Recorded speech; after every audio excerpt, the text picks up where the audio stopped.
Тема сегодняшнего круглого стола – это очередной виток эскалации напряжения на Ближнем Востоке. На Ближнем Востоке никогда не исчезает напряжение, потому что это такой энергетический котел.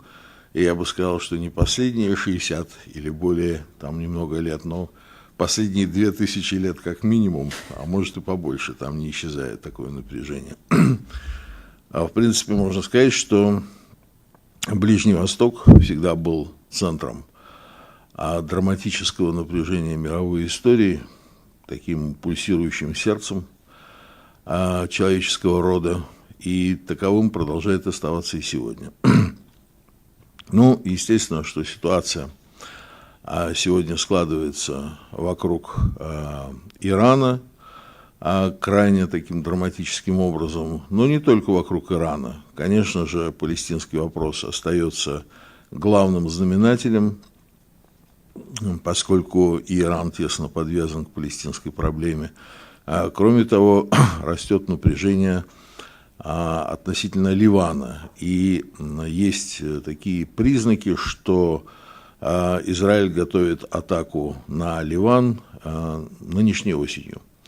Во всяком случае, Махмуд Аббас в этой связи дал указание палестинцам, живущим в лагерях на территории Ливана, исходить из этой вероятности и не покидать ближе, так сказать, к ситуации лагеря без надобности. Ну, что касается Ливана, то сегодня ливанская ситуация, внутренняя ливанская ситуация благополучна как никогда в этой измученной конфликтами межконфессиональными и гражданской войной стране. Сегодня существует широкая коалиция, общенациональная ливанская, куда входят мусульмане-шииты, мусульмане-сунниты и христиане.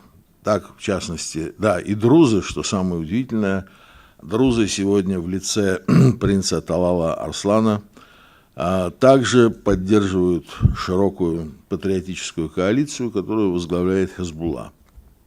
Поэтому Ливан сегодня является такой типичной страной, примером того, как следует на Ближнем Востоке организовывать межконфессиональные, межэтнические отношения, то есть на единой патриотической платформе.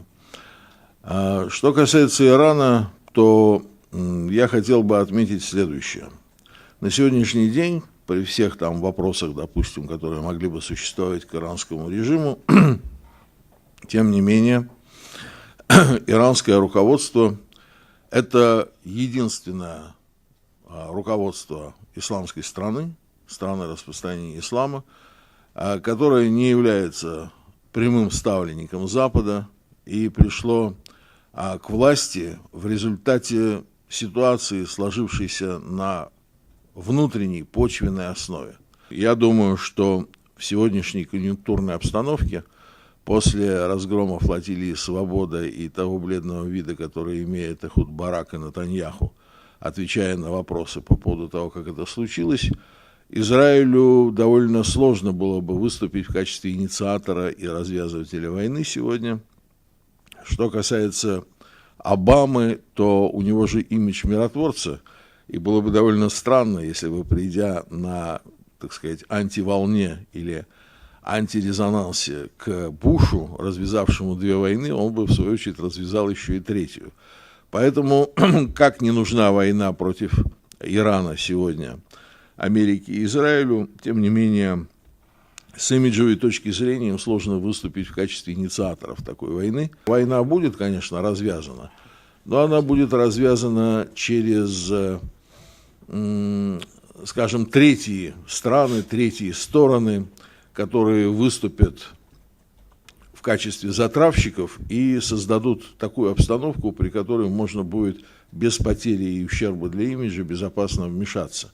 Ну, скажем, проблемы, которые существуют на Южном Кавказе, сегодня вполне могли бы быть таким затравочным материалом для того, чтобы вспыхнул огонь в регионе. Возвращаясь к мелкому, малозначимому и, в общем, традиционному инциденту на ливанской границе, хотелось бы отметить следующее. Ну, во-первых, война 2006 года для Израиля послужила серьезным уроком. И несмотря на непрофессионализм политического руководства, которое ярко демонстрировало предыдущее правительство, и уж тем более военное, которое оно еще ярче демонстрировало, нынешний министр обороны, бледный у него вид или нет, знал он, что делает, бросая десант на флотилию «Свободы» с тем, чтобы подпортить ситуацию коллегам по коалиции, или действительно упустил ситуацию, как он искренне убеждает, не пошел на ту провокацию, которая была, и мы избежали пока что ситуации 2006 года. Напомню, Вторая Ливанская война началась с достаточно удачной, эффективной операции по ликвидации израильского патруля, результатом которого была чрезвычайно кровопролитная, очень длительная, чрезвычайно неуспешная война, которая мало кому чего принесла полезного, после которой ни Хизбалла не была разгромлена, ни отношения Израиля и Ливана не оказались какими-то стабильными, миротворцы западные, дислоцированные по планам левых израильских партий в Южном Ливане, продемонстрировали свою удивительно яркую неспособность что-либо миротворствовать, а, строго говоря, армия ливанская вполне хизбаллизировалась, потому что, конечно, Хизбалла сегодня является главной военной и одной из основных, на сегодняшний день, может, действительно основной вместе с союзниками политической силой Ливана. Это означает, что война неизбежна. На самом деле, сегодня на Ближнем Востоке кончились арабо-израильские войны, начались ирано-израильские войны. Войны по доверенности, ведет их Иран согласно заветам Иосифа Виссарионовича Сталина, малой крови на чужой земле.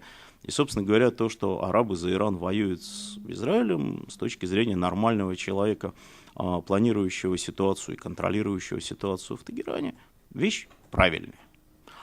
Потому что и операция «Литой свинец» в Газе, и Вторая Ливанская война — это, конечно, ирано-израильские войны. Ну, точно так же, как ситуация с Северным Йеменом и Саудовской Аравией, с конфликтом хауситских племен, не слишком хорошо окончившимся для саудовского режима, я бы сказал, весьма и весьма грустно окончившимся для армии, для ВВС, показала, что Иран способен на гораздо большее, чем просто вот некоторые декларации и слова. Яркий, молодой режим, переживающий, скажем так, свой 1937 год, силовики, которые сменяют сейчас поколение отцов исламской революции и их детей, сменяют жестко, конфликтно, с насильственными методами, идут к ядерной бомбе и вот-вот ее получат, потому что слабость Соединенных Штатов Америки в этом вопросе, желание всех напугать, ничего не делая. А Обама свою Нобелевскую премию мира все-таки получил действительно за то, что он не Буш, и, собственно говоря, больше ни за что, приводит у нас вот-вот к ядерному Ирану. А может быть, та тройственная договоренность с Бразилией и Турцией показывает, что вслед за ядерным Ираном у нас приходит на планету ядерная в военном отношении Бразилия и ядерная Турция. И это, скорее всего, произойдет в ближайшие какие-то короткие годы, после чего режим нераспространения умрет со всеми вытекающими из него последствиями. В конце концов, почему Иран в ситуации, где порядка 40 стран могут иметь сегодня с технологической точки зрения ядерное оружие, и в ситуации, когда отсутствие такового, как минимум на Ближнем Востоке, означает, что вашу страну оккупируют, а вас, как Саддам Хусейна, повесят, должен поступать иначе, чем поступил Китай Мао Цзэдуна или Советский Союз времен Сталина. Идут одни и те же правила игры в конечном счете для всех. Либо великие державы, у которых есть ядерное оружие, способны силовыми методами остановить конкурентов, либо не способны. Но если не способны, значит мир будет меняться.